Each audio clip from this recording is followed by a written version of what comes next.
pobles es fa la història. Ara, els pobles, sobretot, es fa la voluntat de ser.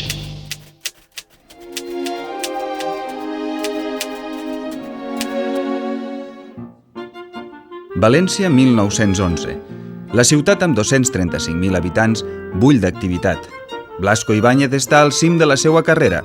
Sorolla triomfa a Nova York. És l'any de l'últim adeu al més gran poeta de la Renaixença, Teodor Llorente. És un nou segle. Són nous temps.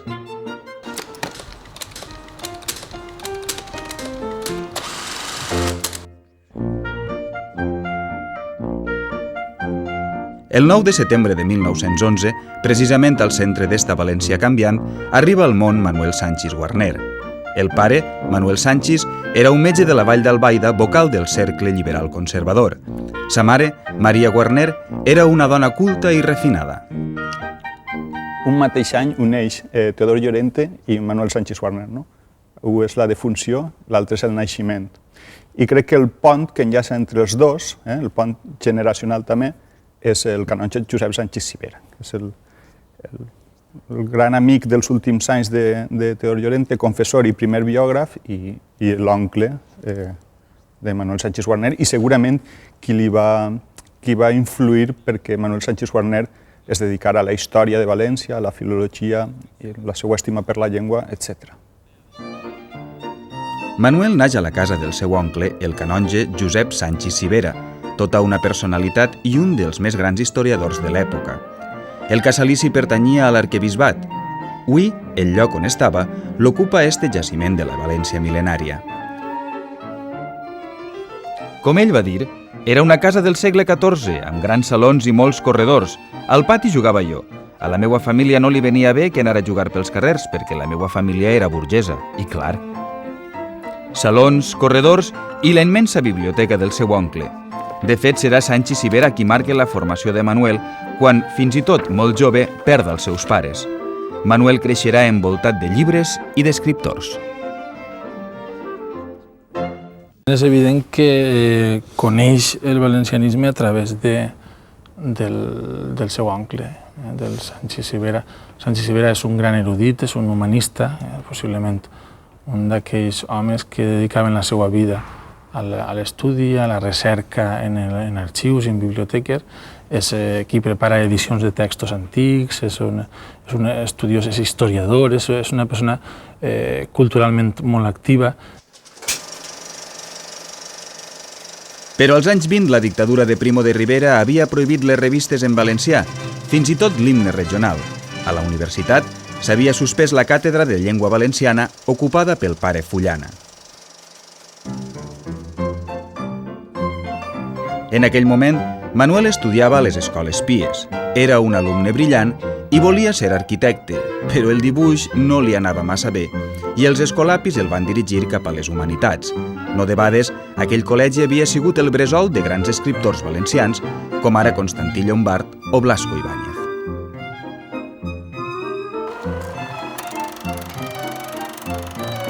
És l'any 1927. A València naix el Centre de Cultura Valenciana, liderat per Sanchis Civera, que amb el temps seria la Reial Acadèmia de Cultura Valenciana. A Alemanya, però, Hitler publica Mein Kampf. Itàlia suprimeix el Parlament, naix el feixisme. El món roda cada vegada més ràpidament.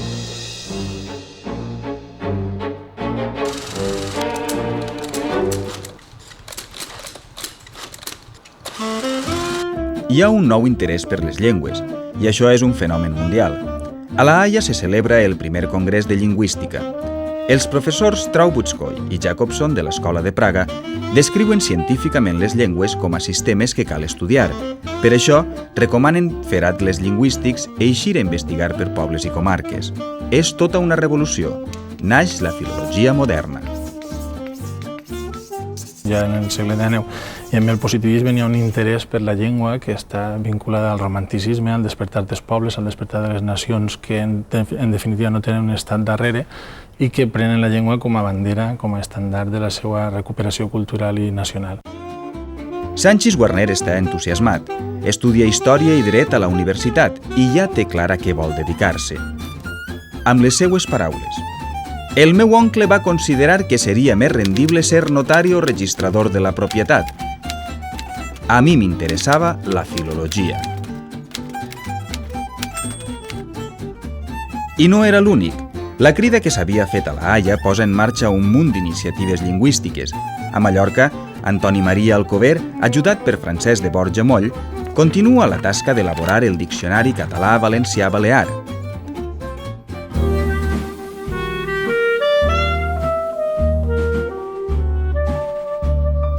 En terres valencianes, el 1930, Felip Mateu i Llopis funda Acció Cultural Valenciana. Joves valencianistes com ara Xavier Casp comencen a treballar. Sanchis Guarner s'afegeix al grup. Té quasi 20 anys i tota una vida per davant. Eixe any coneix a Rosa Maria Cabanilles, l'amor de la seva vida.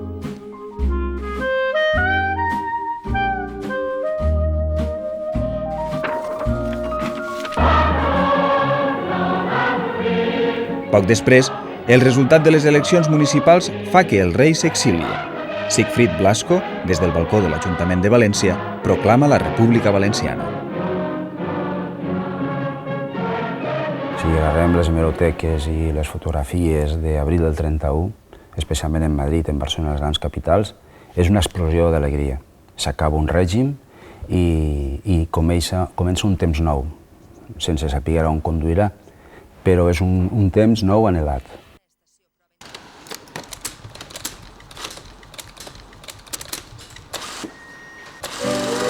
En 1931, Manuel Sanchis Guarner viatja a Madrid a fer el doctorat en art valencià. En plena època d'exaltació republicana, es troba una universitat en constant ebullició. S'implica en tertúlies, coneix Lorca, Machado i Valle Inclán. Viu intensament i, sobretot, es forma com a filòleg.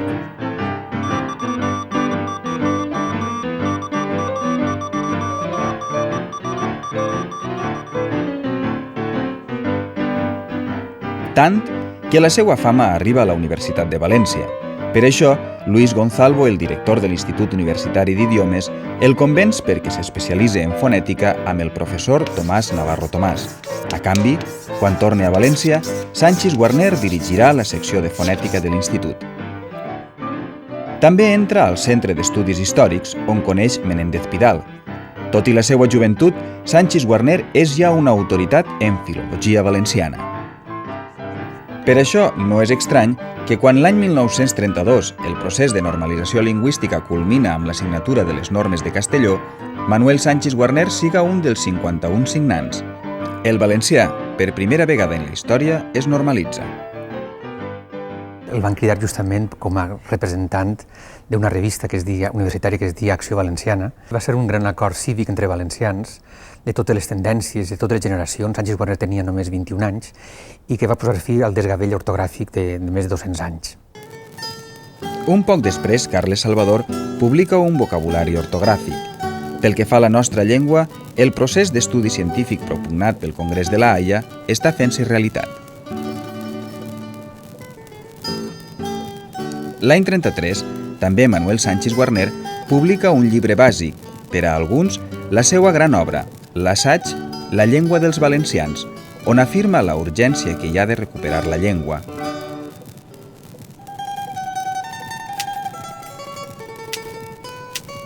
En esta obra escriu una frase que es convertirà en un lema. Qui renuncia a la seva llengua renuncia a la seva pàtria, i qui renega de la seva pàtria és com qui renega de la seva mare, un desgraciat.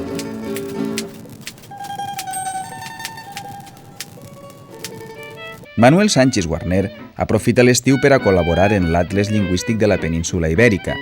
Recorre les comarques arreplegant paraules.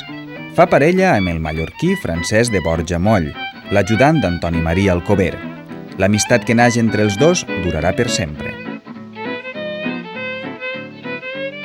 Tomàs Navarro Tomàs va estar interessat en que Sanchis Guarner fos becari del Atlas Lingüístico de la península Ibèrica i exactament la categoria de Sanchis Guarner a l'any 33 al Centro de Estudios Históricos era col·laborador d'enquesta de l'Atlas Lingüístico, que era un projecte importantíssim i que és la base d'un llibre que publicarà molts anys després Sanchis Guarner, que és Els pobles valencians parlen un dels altres. 1934. Hitler ja governa Alemanya. Europa s'encamina cap al desastre. Només 2 anys després arriba la Guerra Civil a Espanya.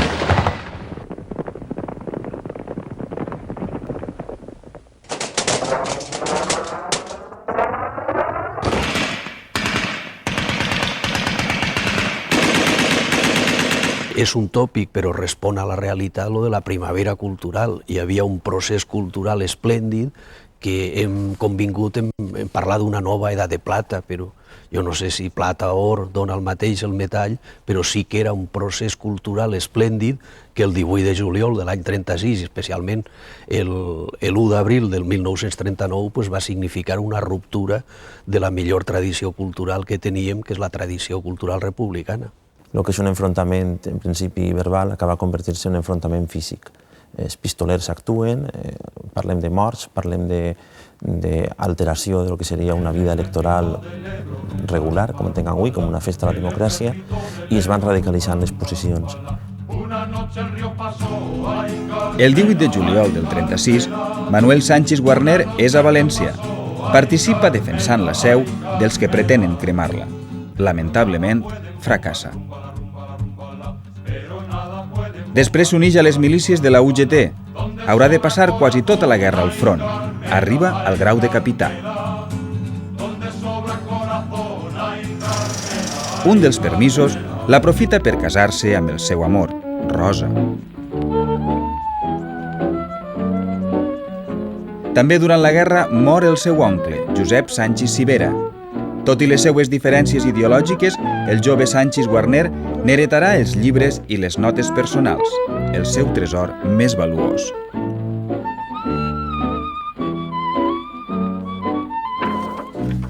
Quan el seu batalló es rendix a les tropes nacionals, el capità Sanchis Guarner és internat al camp de concentració de Salamanca. Allà esperarà el final de la guerra. Concretament en Salamanca, al mes de març de l'any 1939 hi ha 40.000 presoners republicans, entre ells crec que Sanchis Guarner.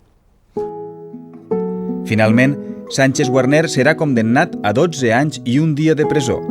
La seva destinació final, el penal de Monteolivet, a València. En els anys següents recordaria: per la finestra de la cel·la veia l'horta i les barraques. 4 anys pres deixen una marca inesborrable, però jo sóc vitalista i vaig poder vèncer el desànim. Em vaig dedicar a treballar, a escriure.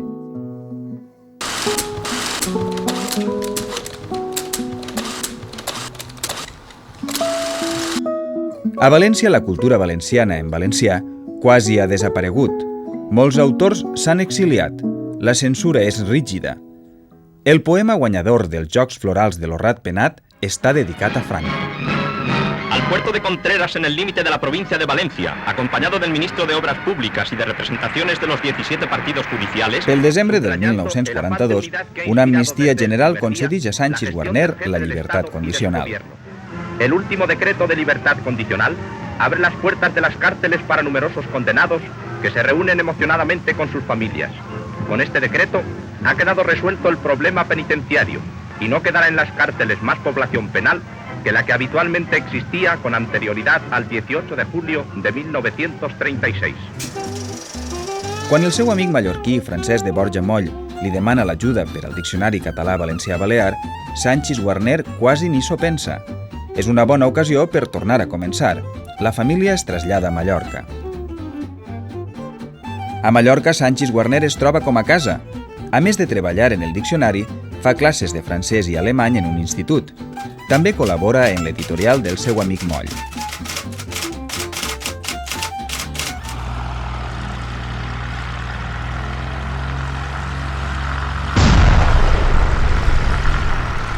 L'any 1944, mentre el món viu la guerra més cruel que ha conegut mai, Manuel i Rosa tenen el seu primer fill. Li diran Manuel com el pare. Són anys de treball intens, més encara a partir del 1947, quan per fi rep l'indult definitiu del govern. La seva capacitat de treball ja no té fre. Sanchis Guarner multiplica la seva activitat. Durant l'etapa mallorquina, Sanchis Guarner investiga i escriu sense parar. Publica la seva Gramàtica Valenciana, una obra capital. També la Introducció a la Història Lingüística de València, a més d'un bon grapat d'assajos sobre llengua i cultura valencianes. La gramàtica va ser la primera descripció científica del valencià i és un text en el qual Sanchis Guarner recomana quines són les formes i els usos per al valencià culte i al mateix temps ens dona les pautes per a pronunciar bé el valencià. Això és una cosa també inèdita que té validesa plena en l'actualitat. És un text realment de molta vàlua científica i cívica, diria jo també. Està plena, amerada de valencianitat.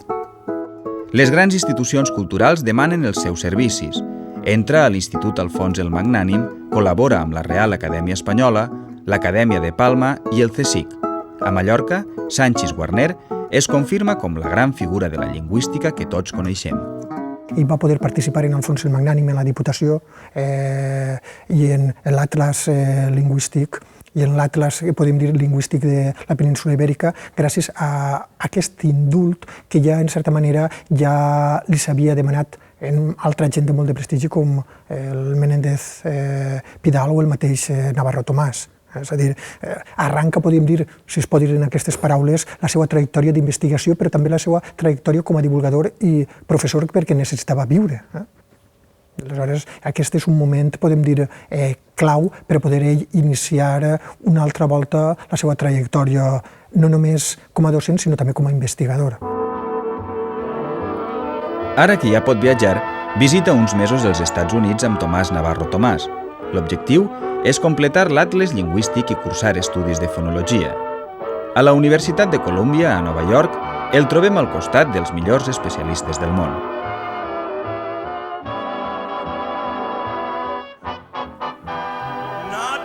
Què passa mentrestant a la seva València natal? El paisatge desolador que ha deixat la guerra comença a poc a florir. L'any 1943, Miguel Dalert i Xavier Casp funden l'editorial Torre. Evitant com poden la censura i la repressió, publiquen en valencià. És la crida que esperaven els escriptors en la nostra llengua. A les tertúlies de l'editorial Torre acudixen personatges com ara Carles Salvador o Enric Valor.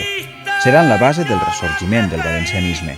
Per a mi i per a molts ens va llançar la tertúlia.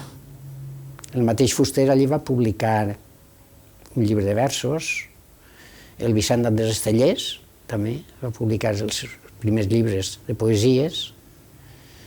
En fi, va ser una llàstima que no duràs més i que després anàrem ja per diversos camins. També l'Horrat Penat estrena amb força els anys 50. Nicolau Primitiu i Llorente Falcó entren en la directiva. De seguida, reactiven els cursos de valencià i la secció de filologia. Es publiquen gramàtiques i estudis. Fins i tot, des de Mallorca, Sanchis Guarner observa el fenomen amb il·lusió. El valencià torna a tindre futur. Potser és per això que Manuel Sanchis Guarner, ja un professor de prestigi amb una vida i un futur fets a Mallorca, pren una decisió sorprenent. El 1959 s'assabenta d'una plaça vacant de catedràtic d'institut a València. S'hi presenta i la guanya. L'enyorança per la seva terra i el treball que té per davant poden més que la seguretat. Manuel i la seva família tornaran a València.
Jo vinc d'un silenci antic i molt llarg.